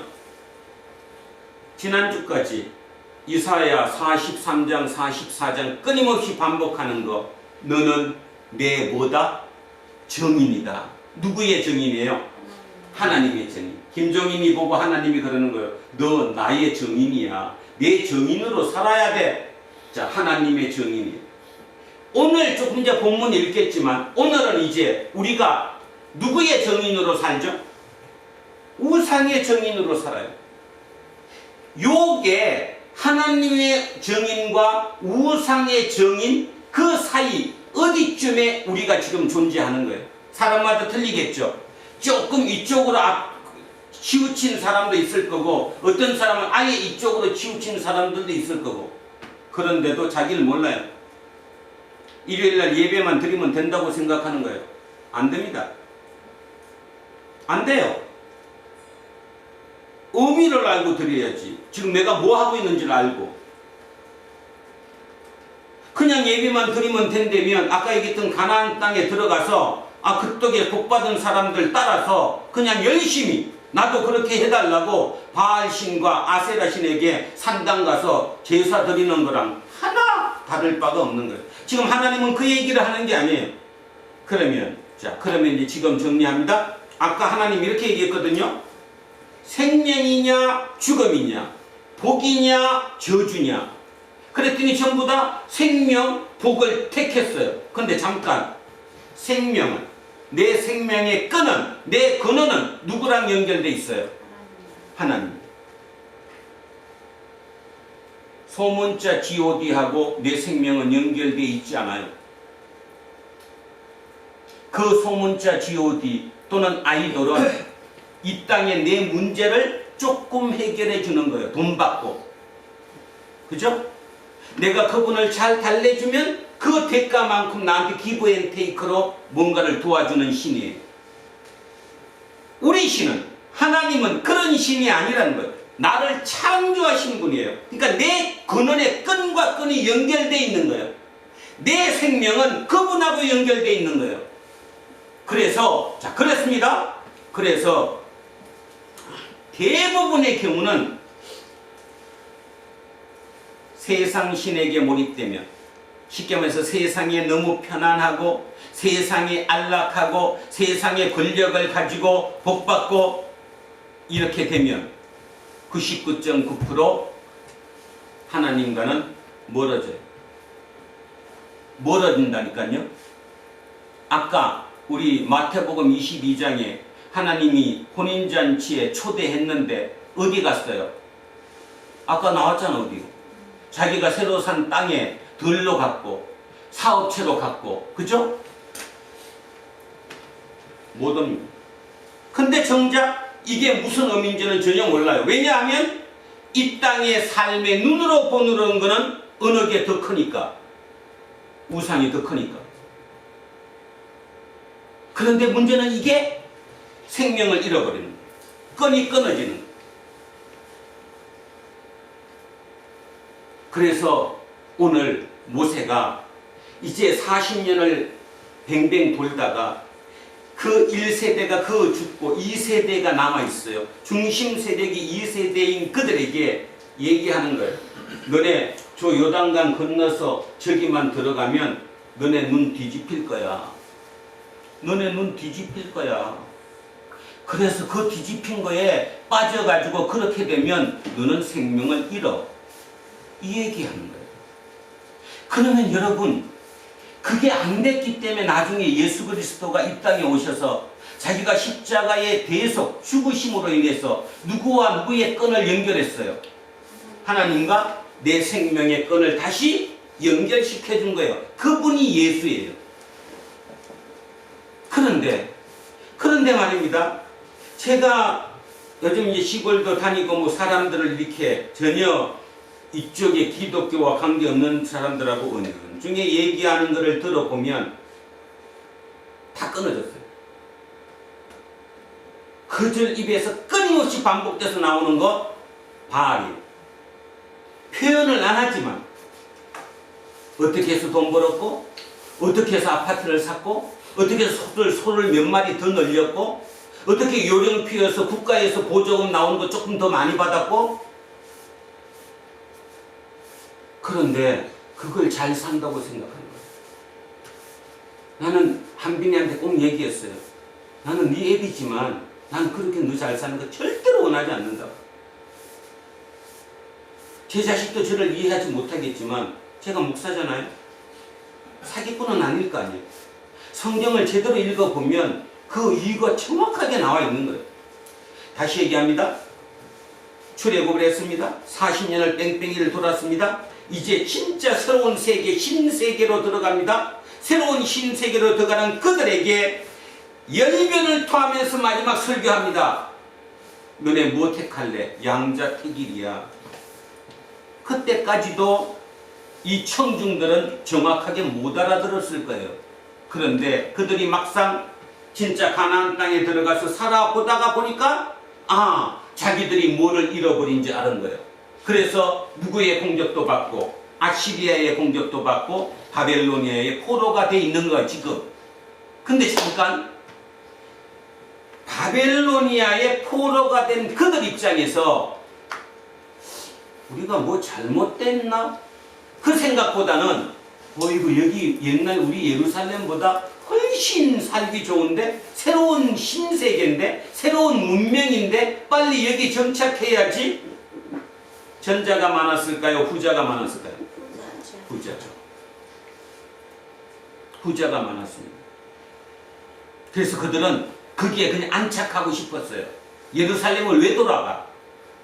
왜 그 길 왜 돌아가? 이미 하나님은 우리를 버렸는데. 자, 하나님을 버린 게 하나님이 버렸어요? 유대인이 하나님을 버렸어요? 유대인이 버렸어요. 그들이 제사를 지냈다고 얘기하지만 그들이 지낸 제사는 누구에게 드린 거나 똑같아요. 이름은 야훼 하나님이라고 불렀을지 몰라도 실은 바알과 아세라 같은 우상에게 제사 지낸 거랑 똑같은 거예요. 그들은 몰랐어요. 자, 오늘 본문 갑니다. 이제 여기까지 들었으니까 오늘 본문 가도 되겠죠? 자, 오늘 본문 이해가 가실 것입니다. 오늘 본문은 이제 그들이 예루살렘으로 가나안 땅에 들어와서 완벽하게 정착했습니다. 정착했어요. 그리고 그들이 이제 잘 살았어요. 그러다가 결국 그들은 망했습니다. 그리고 바벨론 포로가 되었습니다. 포로가 된 지 지금 한 50년 돼 갑니다. 이제 이 포로가 된 이들은 이제 예루살렘 돌아갈 생각 꿈에도 안 합니다. 소수의 몇 명을 빼놓은 나머지 대다수의 사람들은 빨리 여기에 안착하기를 원합니다. 자, 그들에게 이번에는 하나님이 모세가 아니라 이사야의 입술을 통해서 그들에게 얘기하는 거예요. 자, 들어보십시오. 우상을 만드는 자는 다 허망하도다. 그들이 원하는 것들은 무익한 것이거늘 그것들의 정인들은, 자, 그것들의 정인 누구예요? 누구의 정인이에요? 우상의 정인. 우상의 정인이잖아. 앞에서는 끊임없이 나의 정인이 되어야 된다고 그랬는데 여기서는 그것들의 정인, 우상의 정인이 되었잖아. 그들은 보지도 못하며 알지도 못하니 그러므로 수치를 당하리라. 왜 보지도 못하고 알지도 못해요? 아까 모두에 처음 시작했던 정신병원에 물이 졸졸졸 들어오니까 걸레로 물만 끊임없이 닦는 거예요. 그 근원이 어딘지를 몰라요. 그래서 우리는 그를 정신병자라고 불러요. 우리는 지금 여러분 그 대부분들이, 저도 마찬가지, 내 앞에 닥친 어떤 문제에 다 눈이 새빨갛게 뜨고 그것만 쳐다보고 있어요. 그것이 뭐가 근원인지에 대해서 생각을 못하는 거예요. 근데 다시 한번 얘기합니다. 이제 근원 못 찾으면 여러분 죽습니다. 챗 GPT의 노예가 될 거예요. 진짜 생명을 잃을 거예요. 다시 얘기하는데 챗 GPT는 생명이 없어요. 지식은 뛰어날지 모르는데 절대로 생명은 없어요. 거기에 여러분은 노예가 될 거라는 거예요. 정신 차려야 된다는 거예요. 지금 똑같은 얘기 하잖아요. 그 개념으로 이거 한번 다시 읽어보십시오. 한 번 더 합니다. 우상을 만드는 자는 허망하다. 그들이 원하는 것은 무익한 거다. 근데 그것들의 정인, 우상의 정인들은 보지도 못하고 알지도 못한다. 보지도 못하고 알지도 못해요. 근원이 있는지조차도 몰라요. 근래로 방에 문을 닦으면서 수도꼭지가 열려는 그 근원을 몰라요. 10절 신상을 만들며 무익한 우상을 부어 만든 자가 도대체 누구냐? 누가 만들었느냐? 보라, 그와 같은 무리들이 다 수치를 당할 것이라. 그 대장장이들은 사람일 뿐이다. 그들이 모여서 서서 두려워하며 함께 수치를 당할 것이다. 철공은, 그러니까 그 이제 우상을 만든 그 신상을 만든 걸 쇠로 만들었다는 거죠. 그 쇠로 만드는 신상을 만드는 철공은 철로 연장을 만들고 숯불로 일하며 망치를 가지고 그것을 만들며 그의 힘센 팔로 그 일을 하나. 너무 일을 하다가 보면 배가 고파서 기운이 없고 물을 마시지 아니하면 피로하다. 이게 뭔 뜻입니까? 하나님은 우리를 창조하고 온 우주를 만드셨음에도 불구하고 그분은, 태초의 그분은, 원천인 그분은, 창조주인 그분은 배가 고파요, 안 고파요? 안 고파요. 힘이 들어요, 안 들어요? 안 들어요. 그런데 너네들은 너네의 신상을 만드는, 철로 신상을 만드는 그들은 사람이라는 거예요. 사람이 만들었다는 거예요. 자, 13절. 목공은, 이제 나무입니다. 나무를 깎아서 신상을 만드는 그 목공은 줄을 늘여 재고 붓으로 긋고 대패로 밀고 곡선자로 그 사람의 아름다움을 따라 사람의 모양을 만들어 집에 두며. 우리나라는 이제 이렇게 집에 두는 게 별로 없지만 일본 같은 경우는, 일본 영화 보면 많이 나오죠. 집집마다 다 이렇게 흰상에 조그만 상을 만들어서 집 안에 놔두잖아요. 뭐 티벳 같은 데도 많고, 그죠? 자, 그렇게 다 만들었어. 나무로 만들어 갖고 집에 둬요. 그는 자기를 위하여 백향목을 베며 디러사 나무와 상수리 나무를 취하며, 뭐 이게 무슨 나무인가 이건 중요한 게 아니고요. 백향목, 디러사 나무, 상수리 나무라는 말은 그 팔레스타인 지방에 가장 많이 나온 나무 종류예요, 그냥. 그런 나무를 가운데서 자기를 위하여 한 나무를 정하며 나무를 심고 비를 맞고 자라게도 하느니라. 이 나무는 사람이 땔감을 삼는 것이거늘. 그렇죠. 산에 나무를 베다가 불로 떼잖아. 그가 그것을 가지고 자기 몸을 덮게도 하고 불을 피워 떡을 굽기도 하고 신상을 만들어 경배하며 우상을 만들고 그 앞에 엎드리기도 하는구나. 똑같은 나무인데, 나무가 한 10그루 있는데 그 10그루 있는 것 중에 5그루는 베다가 불 피우고, 쉽게 얘기하면 그 말입니다. 그 중에 한두 그루 조금 튼튼한 거는 갖다가 그걸 깎아갖고 신상을 만들고. 웃기는 일 아니냐 이 말이에요. 네가 만든 그 신상이 신이냐 이 말이죠. 그죠? 네가 깎아서 만든 거지. 그 나무 중에 일부 좋은 거는 그거 만들고 나머지는 불에 태워서 너 몸 따뜻하게 하고 네 먹을 음식 만들지 않았느냐? 근데 어떻게 그게 신이 되느냐? 아이러니라는 거예요. 실제 이 일이 지금도 일어나고 있죠. 여러분 마음속에서 있습니다. 도저히 이해가 안 가요. 어떻게 그 사람이 서울대를 나왔지? 예를 들면, 근데 생각 속에 그렇게 생각해요. 그것이 자기를 지켜준다고 생각해요. 거기서 뭐가 안 맞으면 자기한테 저주가 생길 거라고 생각해요. 지금 그 얘기하는 거예요. 다시 한번 합니다. 이 나무는 사람이 땔감을 삼는 것이거늘 그가 그것을 가지고 자기 몸을 덮게도 하고 불을 피워 떡을 굽기도 하고 신상을 만들어 경배하며 우상을 만들고 그 앞에 엎드리기도 하는구나. 그 중에 반은 불에 사르고 그 절반으로는 고기를 구워 먹고 배불리며 또 몸을 덥게 하여 이러기를 아 따뜻하다 내가 불을 보았구나 하면서 그 나머지로 신상 곧 자기의 우상을 만들고 그 앞에 엎드려 경배하며 그것에게 기도하여 이러기를 너는 나의 신이니 나를 구원하라 하는 거다. 아세라 하면 뒤에 여러분 무슨 말 딱 떠올라야 되는데 목상. 아세라 목상이 뭔 뜻이에요? 나무로 만들었다는 거예요. 그래 그걸 보고 너가 나의 신이니 나를 구원하라. 참 아이러니죠. 실제 아이러니입니다. 그들이 알지도 못하고 깨닫지도 못함은 그들의 눈이 가려서 보지 못하며 그들의 마음이 어두워져서 깨닫지 못함이니라.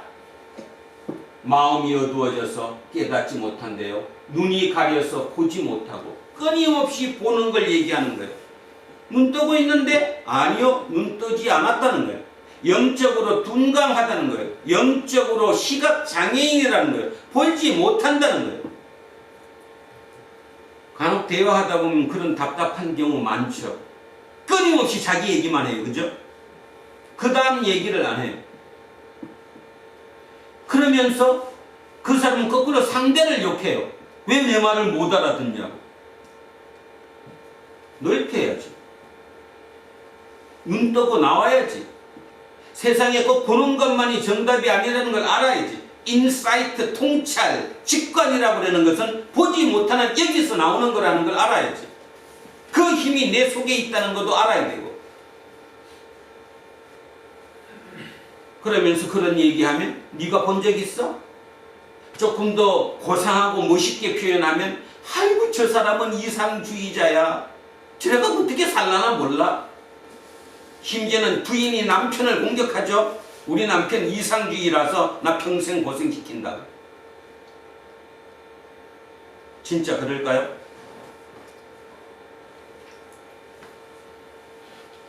그들이 알지도 못하고 깨닫지도 못함은 그들의 눈이 가려서 보지 못하며 그들의 마음이 어두워져서 깨닫지 못함이니라.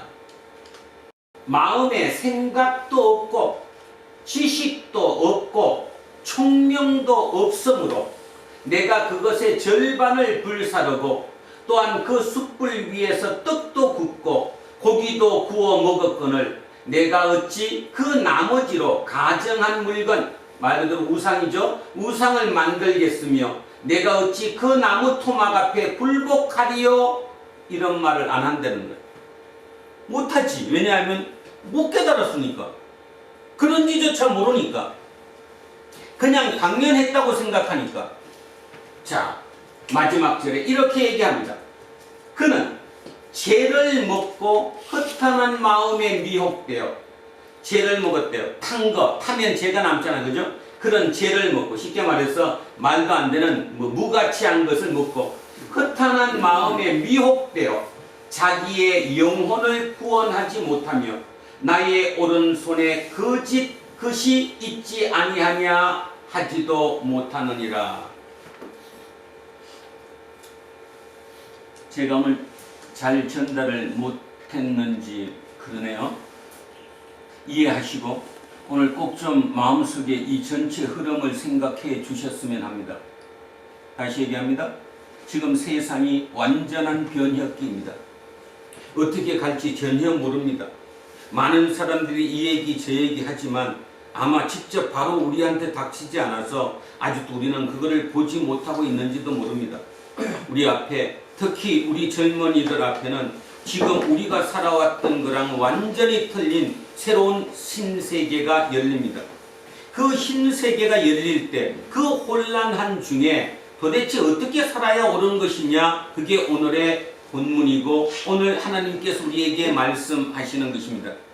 이집트에서 탈출한 그 히브리인을 이끌고 그를 이끌고 이어왔던 그 모세라는 사람이 40년을 광야에서 유목 생활을 하다가 드디어 이제 그들이 가나안 땅으로 들어가게 됩니다. 그 들어가기 전에 연설을 하죠. 마지막 얘기를 합니다. 다시 한번 색이라고 얘기합니다. 그래서 그거를 우리는 제목을 신명기 이렇게 얘기합니다. 두 번째 율법이다 또는 더한 율법이다. 이 율법은 앞에 산 율법보다 더 강해졌습니다. 왜 그런가를 머릿속에 생각하십시오. 이제 그들은 새로운 신천지를 맞이합니다. 지금까지 살아보지 못했던 새로운 세상을 맞이합니다. 그 세상은 좋은 세상입니다. 그러면 그들이 거기에 들어가서 누구를 버릴 것이라는 거예요? 야훼 하나님을 버릴 것이라는 거예요. 당연한 거예요. 인간이 그렇게 생겨 먹었다는 거예요. 그런데 모세는 이렇게 얘기합니다. 너희들이 거기에 생기면, 그렇게 살면 너희들은 죽음으로 가는 거야. 그러면 이 얘기가 오늘 여러분 마음속에 들어오나요? 왜 그렇게 세상을 열심히 복받고 잘 살았는데 왜 그게 죽음으로 가는 길이냐? 다시 얘기합니다. 정신병원에서 방으로 물이 흘러 들어오는 그 물을 끊임없이 닦아냅니다. 얼마나 열심히 닦는지 모릅니다. 누군가는 그거 닦는 걸 멈추고 가서 수도꼭지를 잠급니다. 어느 게 옳은 겁니까? 이 땅에 내가 복받기 위해서, 오늘 하루를 더 편하고 안락하게 살기 위해서 누구의 노예가 되든 관계없이 돈만 벌면 됩니까? 그래서 행복하십니까? 지금까지 살아보니까 그게 옳았습니까? 그러면 두 번째 질문합니다. 진짜 여러분 영혼이 충만합니까? 내 생명이 육의 생명만이 아니라는 거 아직도 인정하지 못하십니까? 내 생명이 육의 생명으로 여기서 숨이 꼴딱하고 넘어가는 순간 진짜 끝이라면 뭐하러 이렇게 삽니까? 쥐디기고 동물처럼 살지 이기는 놈이 성자 아니에요? 그런데 지구별에 존재하는 생명체 중에 그 수많은 생명체 중에 오직 인간만이 내가 누구이지를 파헤쳐 간다고 얘기했습니다. 그게 뭐겠습니까? 그냥 심심해서 누가 그렇게 만들어 놨겠습니까? 그 말은 내 속에 신성이 있는 거예요. 내 영혼에 영생이 있는 거예요. 예수는 끊임없이 그 영생을 얘기하는 거예요. 그런데 여러분은 그 영생을 어떻게 듣습니까? 이 땅에서 복받는 것, 이 땅에서 뭔가 멋있게 많이 갖는 것, 이 땅에서 편안한 것, 이 땅에서 안락한 것. 마태복음 22장 오늘 집에 가서 다시 한번 묵상해 보십시오. 세상에서 잘난 그들은 혼인잔치에 참여 안 했습니다. 콧방귀도 끼지 않습니다. 그런데 그 나머지 중에서도 예복을 입지 않습니다. 돋보이기 위해서죠. 뭔 뜻이었을까요? 니들하고 나는 차원이 틀려. 니들은 예복을 입어도 그래도 나는 내 옷 입고 갈 거야. 예수님이 어떻게 하셨는지 깊이 생각해 보셔야 합니다. 도대체 내가 뭐하고 살고 있지 지금? 우리는 어떻게 살고 있지를 깊이 고민해 봐야 한다고 생각합니다. 앞으로 다시 한 번 더 부탁드립니다. 진지해지십시오. 그리고 이 말씀이 진짜 하나님의 말씀임을 생각하며 거기에 가까이 다가서십시오. 그것만이 여러분이 진짜 살 수 있는 길이고 답입니다. 나머지 이 땅을 여러분은 쫓아갈 방법이 없습니다. 그리고 이 땅은 이제 점점 소수의 차지가 될 것입니다. 돈을 소수가 차지한다고 해서 그들이 그 돈으로 자기의 생명까지 연장시킬 수 있을까요? 물론 뭐 얼려놨다가 나중에 해동하든 어떤 방법을 쓰든 약간의 시간적인 길이로 늘릴 수는 있을지 몰라도 그들의 영원한 생명이 살아날 수는 없습니다. 우리는 하나님께서 우리를 창조하셨습니다. 그래서 내 생명은 그분과 연결되어 있습니다. 나의 수도꼭지는 그분입니다. 내 모든 일이 내 앞에 닥칠 때 그게 복이든 저주든 어떤 경우든 그 꼭지에서 나한테 왔다고 내가 믿어야 합니다. 그리고 해결해야 합니다. 그분께 고백해야 합니다. 그래서 그 삶만이 이 땅을 잘 살 수 있는, 진짜 행복하게 살 수 있는, 의미 있게 살 수 있는 그 길이라는 사실을 잊지 않았으면 좋겠습니다. 또 하나 부탁드립니다. 대한민국 교회가 그렇게 성공했다고 얘기합니다. 전 세계적으로 이런 나라가 없다라고 얘기합니다. 근데 과연 그 성공이 어떤 것이었습니까?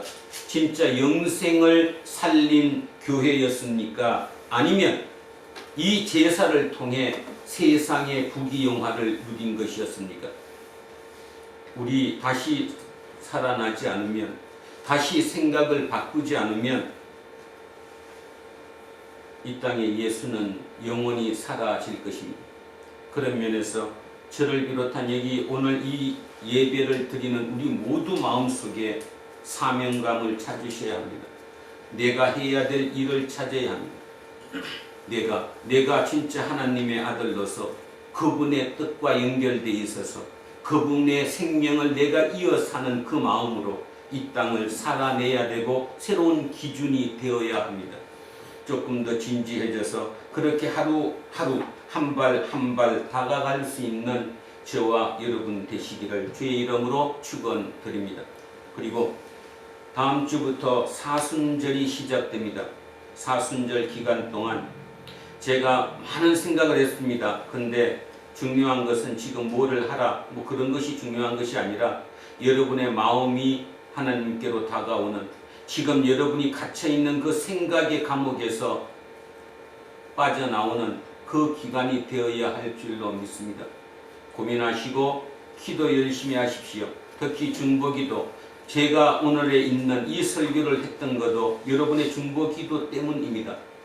죄의 어떤 능력과 죄의 어떤 힘에 의해서 한 것이 아니고 여러분의 기도 덕분으로 제 입술을 통해서 하나님이 오늘 말씀해 주신 것처럼 역으로 저도 여러분을 위해서, 여러분 또 스스로도 여러분을 위해서 기도해 주는 기간, 그래서 다시 한번 우리가 근원을 찾아갈 수 있는 우리 공동체, 이 우리 공동체로 말미암아 세상에 조금이라도 새로운 생명이 살아날 수 있는 그곳을 만들어가는 하루하루를 되시기를 간절히 소망합니다. 기도하겠습니다. 살아계신 아버지 하나님, 오늘도 주님께서 제 입술을 통해 우리에게 말씀해 주셨습니다. 그렇습니다. 세계가 변혁될 때마다, 새로운 세상이 올 때마다 우왕좌왕 어떻게 해야 될지 모르는 우리들에게 하나님은 분명한 답을 제시해 주고 계십니다. 하나님께 돌아오라, 말씀으로 돌아오라. 그게가 네 생명의 원천이다. 그렇습니다. 근데 이것이 진지하지 못했습니다. 말로는 생명의 원천, 그 하나님께서 내 영원한 생명을 가지고 계신 분, 이렇게 얘기는 하지만 실감나게 우리 속에 그것이 들어와 있지 못했음을 이 시간 고백합니다.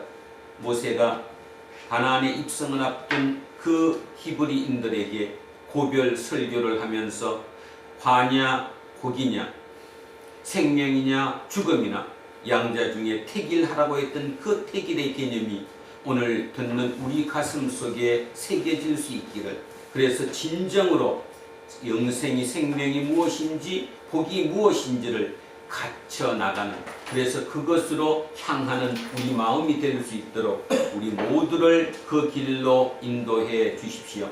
감사드리며 거룩하신 우리 주 예수 그리스도 이름으로 기도합니다. 아멘. 352장 찬양합니다. 십자가 군병들아 주 위에 일어나, 기들고 앞서 나가 담대히 싸우라. 주께서 승정하고 영광을 얻도록 그 군대 걸으리사 이기게 하시네. 십자가 군병들아 주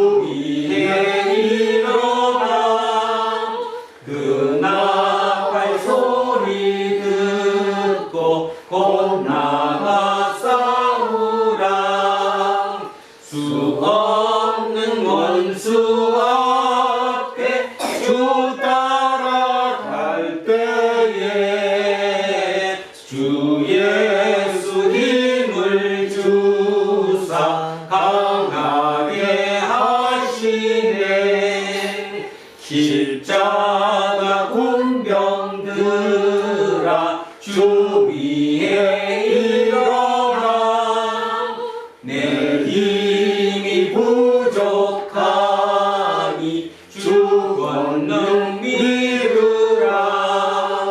복음의 갑주 입고 늘 기도하면서 너 맡은 자리에서 충성을 다하라.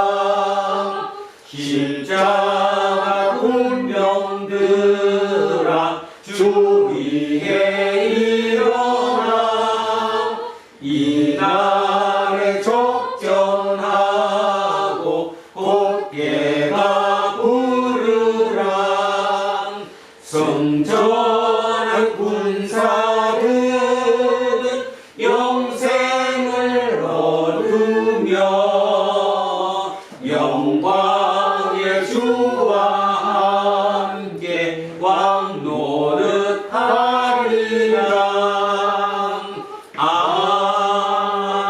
아멘. 다 자리에서 일어서십시오. 사도신경으로 신앙 고백 드리겠습니다. 나는 전능하신 아버지 하나님 천지의 창조주를 믿습니다. 나는 그의 유일하신 아들 우리 주 예수 그리스도를 믿습니다.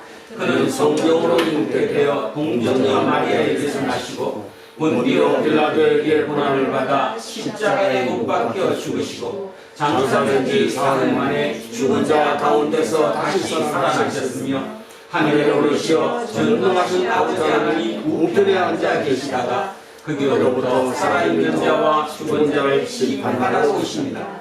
나는 성령을 믿으며 거룩한 공교회와 성도의 교제와 죄를 용서하는 것과 몸의 부활과 영생을 믿습니다. 아멘. 내게 있는 모든 것을 주를 위해 드리네. 주의 성령 충만하게 내게 내려 주소서. 주께 드리네. 주께 드리네. 사랑하는 구주 앞에 모두 드리네. 사랑하는 주님께 모두 드립니다. 특별히 오늘 주님께서 주신 말씀처럼 생명이냐 죽음이냐 복이냐 화냐 그럴 때 누구든 당연한 것처럼 생명과 복을 구한다고 하지만 그 의미가 무엇인지를 진지하고 깊게 일러주셔서 참으로 감사합니다. 하나님은 창조주이십니다. 우리의 생명은 그 창조주이신 그분과 연결되어 있습니다. 그분과 연결된 그 생명이 영원한 생명이며 죽지 않는 생명이며 살 수 있는 것이라는 사실을 온전히 깨닫게 해주셨습니다. 혼란의 시대 그 기념, 그 기분으로 또 그 기억으로 그 확신으로 살아가는 우리 도란노 공동체의 모든 식구들이 되게 하옵소서. 그리하여 진정 세상의 많은 사람들로부터 새로운 기준이 될 수 있는 우리가 되게 하옵소서. 하나님 우리를 그 도구로 사용하여 주십시오. 감사드리며 거룩하신 우리 주 예수 그리스도 이름으로 기도합니다. 아멘. 우리는 세상이 읽고 있는 성경이다. 우리는 세상이 원하는 신앙 고백이다. 우리는 세상이 관심 갖는 설교다. 하늘에 계신 우리 아버지, 아버지의 이름을 거룩하게 하시며 아버지의 나라가 오게 하시며 아버지의 뜻이 하늘에서와 같이 땅에서도 이루어지게 하소서. 오늘 우리에게 일용할 양식을 주시고 우리가 우리에게 잘못한 사람을 용서하여 준 것 같이 우리 죄를 용서하여 주시고 우리를 시험에 빠지지 않게 하시고 악에서 구하소서. 나라와 권능과 영광이 영원히 아버지의 것입니다. 아멘. 오늘 주신 말씀에 새 힘 얻어서 세상으로 나가서 살아갈 때에 나 혼자 힘으로 늘 부족하오니 주여 나를 도우사 승리하게 하소서. 아멘. 이제 우리 모두 기쁨으로 드린 예수 변모 주일의 공동 예배가 끝났습니다. 각자의 일상으로 돌아가십시오. 그 일상에서 우리는 하나님의 증인과 우상의 증인 그 사이 어디쯤에서 살아가겠지요. 오늘 주신 말씀을 붙잡고 우상의 증인이 아니라 하나님의 증인으로서의 삶에 더 가까워지도록 최선을 다하십시오. 이제는 우리 주 예수 그리스도의 은혜와 하나님 아버지의 영원 무궁하신 사랑과 성령님께서 우리와 함께 하시고 우리를 이끄시니 오늘 이곳에 고개 숙인 우리 모두에게와 우리의 자녀들과 가정 위에 일터와 사업체 위에 그리고 이 나라 이민족 위에 이제로부터 영원토록 함께 하시기를 간절히 축원하옵나이다. 아멘.